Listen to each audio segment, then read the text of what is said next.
Hello, we are looking at Republican motherhood and we're trying to figure out what this means. And so first, as I said in the text above the images, this is something that historians coined. People at the time weren't walking around saying, oh, I'm a Republican mother.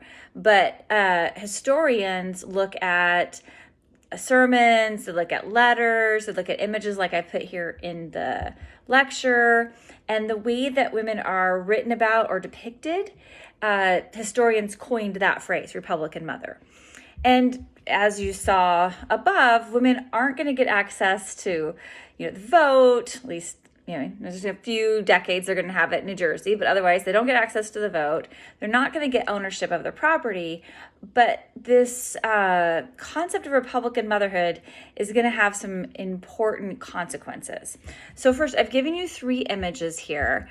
And the thing that you want to think about, again, is how are women represented in these images? So you might notice right away, there aren't men in these images. And the first image, she's surrounded by her children. She's kind of enveloping them. They're well behaved. They're close to her.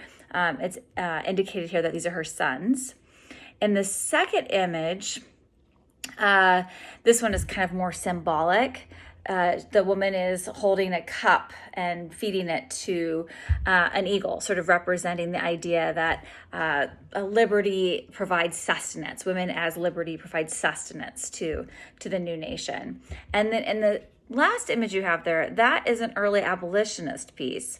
It's incredibly patronizing, but it does highlight one of the key consequences of Republican motherhood, because you might notice she's surrounded by, there's a globe, she's got some books, she's actually kind of handing out a book.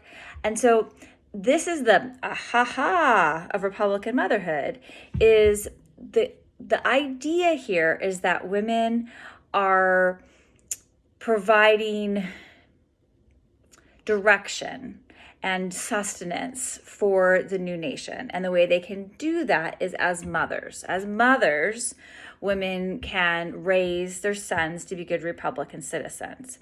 And so you kind of see each of those ideas in those 3 images. The first image you have her surrounded by sons.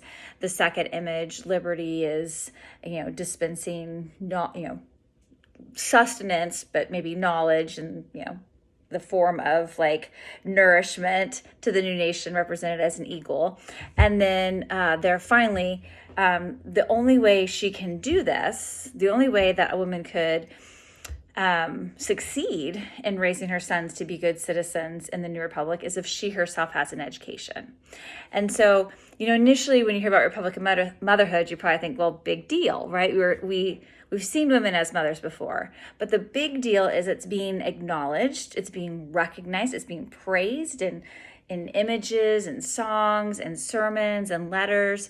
And then the really big deal is it's going to be the justification to give women an education.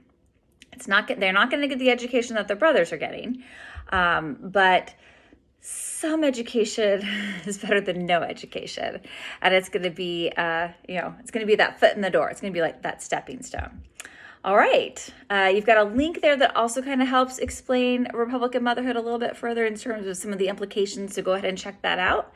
And then if you have any questions, be sure and email those to me or put them in our class discussion board that stays up all semester. Take care.